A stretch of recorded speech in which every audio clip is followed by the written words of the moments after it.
Hello everyone, Super Mustache Pika here, and welcome back to Dragon Quest III: Seeds of Salvation. In the last episode we explored the in the last couple episodes we explored the Great Pyramid, got the magic key, got some items from there, and today we're going to use the magic key and we're going to explore some previous areas we've been and get some more treasure.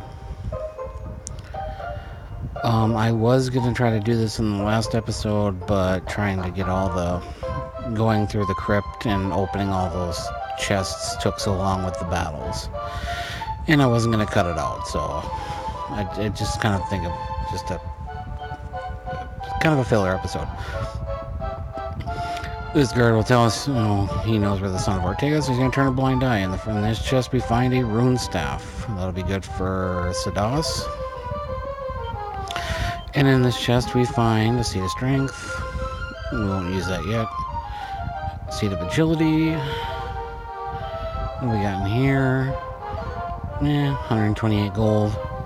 Here we get 336 gold, and in this chest we acquire the mighty armlet.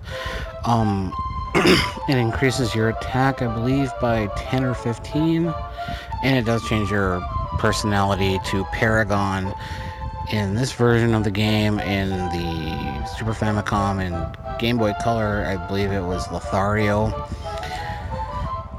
It's a good personality to build up, like HP and strength, if you want to make a tank of a character. I'm probably gonna make Kuroken. I'm gonna probably give it to Kuroken so he can have his strength even higher. Because right now there's no point in trying to change his personality to boost his agility. I don't need a super fast soldier. I just want one with high HP, high strength, and high resistance and vitality.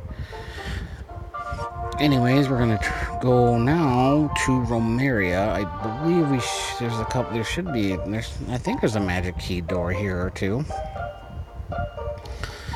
but I might be wrong. But we're gonna check. Okay, I was just double checking because earlier when I was the king, I couldn't open that door, and apparently, though it's a regular door, you can't open it. Weird. Anyways, we're gonna head this way.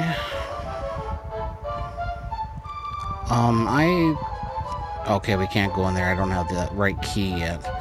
But, I have the next couple of episodes already uploaded. I just need to edit them. And, there is a magic key. Okay. Okay, there's just a random guy in here. And he tells us of Portoga. That's where we're going to go and get the boat. Well, where we can get a boat. But I think there's something around here. I'm not sure where. Just going to look. Oh, there it is. We search here and we find another mini medal. I believe that gets us up to mini medal 15. So I should be able to get the next item. Alright, and then... yeah, he asks if we're still, make us look as a royal king, so I remember when I was the king, I didn't speak to everyone in the kingdom or the village, so.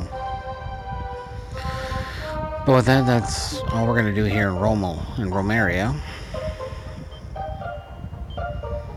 So then we are going to, let me see, we're gonna transfer. I just want to double check, make sure I have enough mini medals. We do, we have 15, so we're gonna head back to Alahan, and we're gonna turn in these 5 mini medals and get our next reward. The one thing I'm kind of disappointed about some of the items with the mini medal, like at the beginning when we collected 5, we got the Thorn Whip, which was a nice addition to help us through the beginning of the game. The Garter would have been nice a little sooner than before the magic key. And this reward here, I feel would have been better way before the Pyramid 2. So we get the edged boomerang. The hero can use it, thieves can use it. As you see, it's slightly weaker than the chain whip, and it's almost 9 attack weaker than the iron axe. I'm gonna give it the lollipop because the next couple of areas we're gonna go to, I want to be able to hit every enemy in battle. The rune staff does not do any special effects in battle. To talk about that. So with that, we're gonna leave here, and I think we're gonna head to. I think next is Asham. Yeah, we're gonna head to Asham here. Because there's a door we can go to. There's a couple doors, but I think we might need to come back here at nighttime. But yeah, because we can check here because this is one door, and go in here. There's a woman. Do we have business with the manager? Return at night. Okay, we can search the dressers. Oh, just look in the mirrors. Okay, I think they're all the same, so that's kind of cruddy. And yes, Lollipop is as good looking as she remembers. I apologize a little bit if I'm not very energetic in my commentary today. I had a pretty long day at work, so trying to get this so this video can be up on Wednesday, August 2nd. If we talk to this guy, he longs visiting the country of the Mystic East. There's a secret dwarven path, but unfortunately, Nordy absolutely refuses to show the way how to get through. He does know the King of Portoga, so that's kind of a hint how we're going to be able to get to the east. Here we get a book, Look No Pants. Changes your personality, not worth it, probably going to sell it. Okay, so I think here, we're going to walk around a little bit until it's nighttime. So yeah, I'm going to put this in here, but we're going to walk around until it's about nighttime, so I think I'm going to cut it here. If not, I'm just going to keep recording. And now it's nighttime, and we're in Asham. Couldn't remember if I cut it or cut the episode, edited it or not. It's been a busy day. But in here, there's the manager and one of the belly dancers. Cave leads to the east. We're hoping to set up another theater in that land, but it's found a dead end, and she talks about Nordy. He wishes to travel to the east, but he cannot, because apparently Nordy the dwarf is kind of a stubborn bastard. But anyways, if you remember where the other spot where there was kind of like the Chancellor guy. Now, actually, no, I had not. I don't think I purchased the Iron Axe yet for Akiro. Yeah, so I'm going to purchase that. So then his attack is 78. As you can see, Kurokan is almost in triple digits for attack. So we're going to, excuse me, get the Iron Axe, sell the Steel Broadsword. Then we're going to go up into this next spot because we can. And I'm kind of doing this a little backwards. I'll explain into the video more. Okay, he's awake, but if we look, there's a demon up there. And it's like, oh.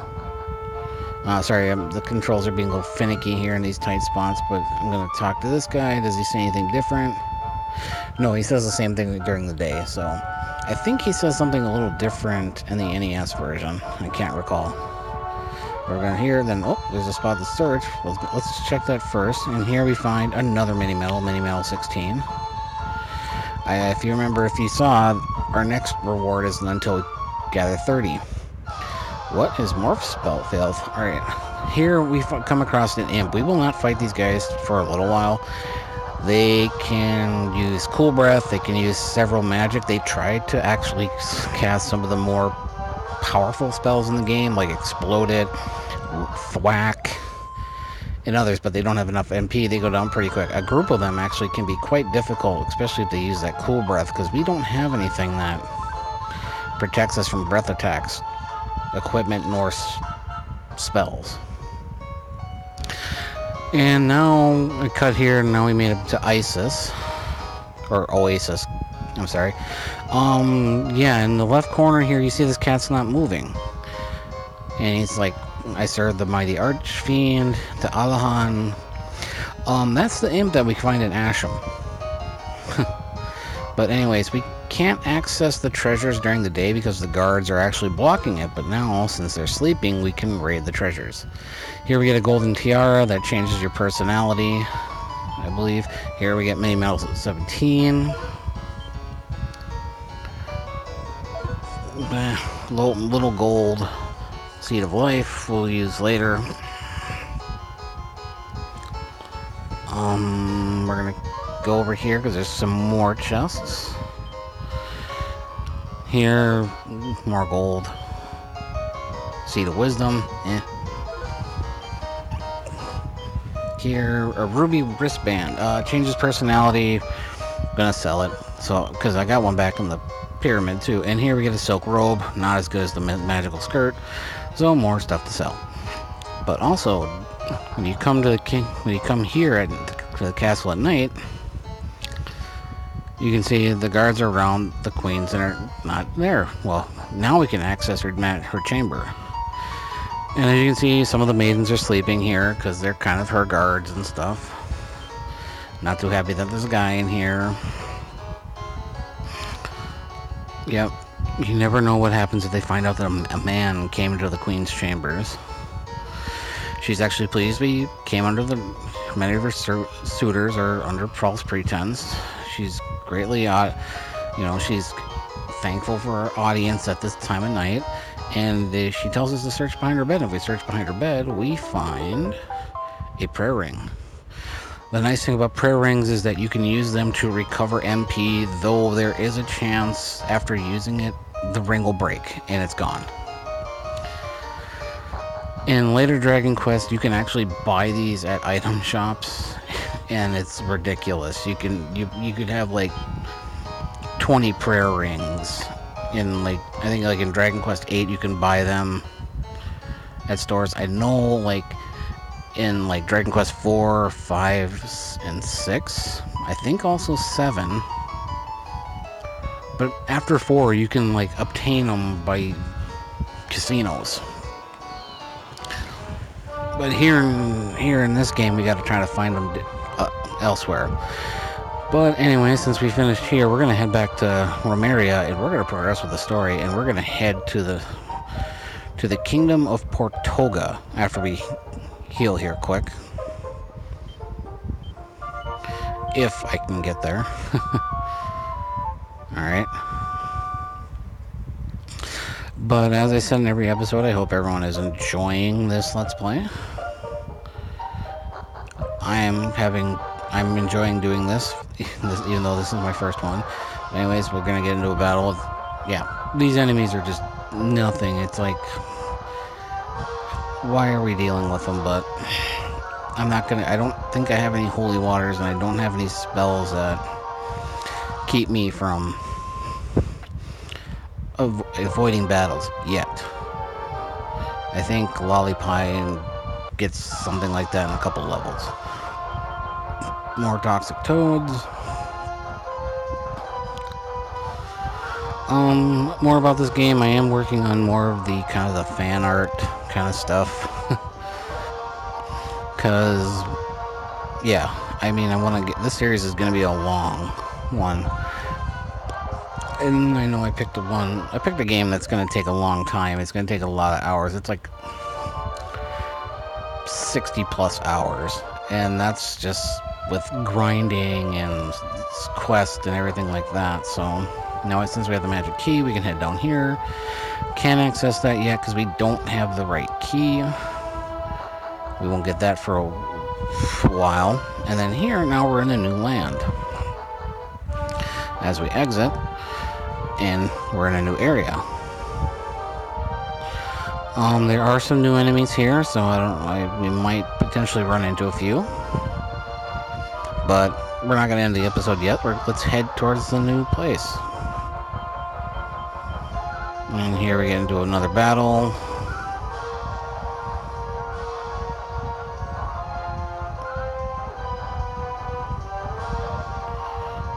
Sorry. Yeah, some enemies we have run into before. There are some new enemies. I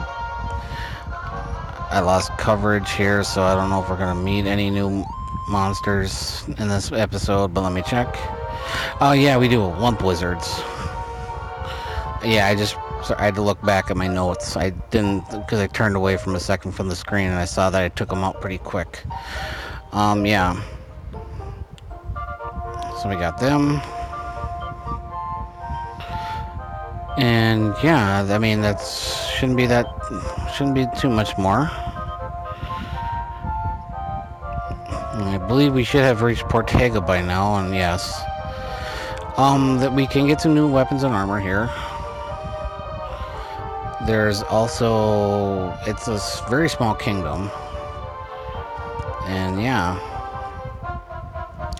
I'm gonna plan on exploring the kingdom in the next episode. Also, between episodes, I am going to sell some items, maybe do a little level grinding, but mainly just get things, get rid of the things done. But anyways, I will talk to you guys in the next episode. This has been